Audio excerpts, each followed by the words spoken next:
ഉസ്താദ് ഹോട്ടലിൽ മാമുക്കോയുടെ കഥാപാത്രം തിലകനോട് കൊച്ചുമോനെ ചൂണ്ടിക്കാണിച്ച ഒരു ഡയലോഗ് പറയുന്നുണ്ട്.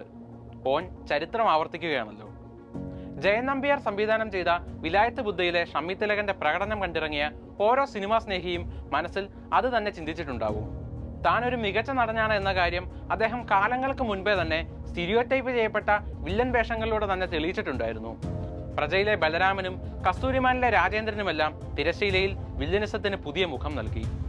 മലയാള സിനിമ കണ്ട ഐക്കോണിക് വില്ലന്മാരായ ദേവാസുരത്തിലെ മുണ്ടക്കൽ ശേഖരനും ധ്രുവത്തിലെ ഹൈദർ മരക്കാർക്കും താഴ്വാരത്തിലെ രാജുവിനുമെല്ലാം ആ ക്രൗര്യം പ്രേക്ഷകന്റെ കാതിലേക്ക് എത്തിക്കാൻ ഷമ്മി തന്നെ വേണ്ടി വന്നു.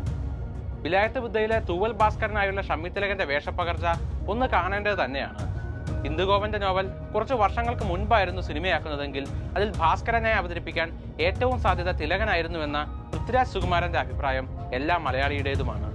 തിലകനെയും അദ്ദേഹത്തിന്റെ തലമുറയിൽപ്പെട്ട ഒരു പറ്റം സഹനടന്മാരെയും കാലം തിരിച്ചു വിളിച്ചപ്പോൾ മലയാള സിനിമയ്ക്ക് കരുത്തുറ്റ നടന്മാരില്ലാത്തതിന്റെ ഒരു പട്ടിണി പിടിപെട്ടിരുന്നു എന്ന് തോന്നിയിട്ടുണ്ട്.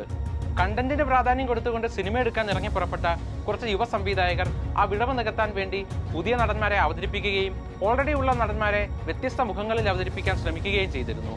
ആ കൂട്ടത്തിൽ ഷമ്മി തിലകനും ഒരു പ്രധാനിയാണ്. വിലായത്ത് ബുദ്ധ എന്ന ചന്ദനമരത്തെ തന്റെ അഭിമാനം വീണ്ടെടുക്കാനുള്ള അവസാന കച്ചിത്തുരുമ്പായി കണ്ട് അതിന് തോക്കുമേന്തി കാവലിരിക്കുന്ന തൂവൽ ഭാസ്കരൻ ആ കയ്യിൽ അത്രയ്ക്ക് ഭദ്രമായിരുന്നു. കർക്കശക്കാരനായ അധ്യാപകനായും രാഷ്ട്രീയക്കാരനായും ഡബിൾ മോഹനനോട് വാശി കാണിക്കുന്ന ഗുരുവായും ഷമ്മി തിലകൻ നിറഞ്ഞാടുമ്പോൾ അതെ, അദ്ദേഹം ചരിത്രം ആവർത്തിക്കുകയാണ്.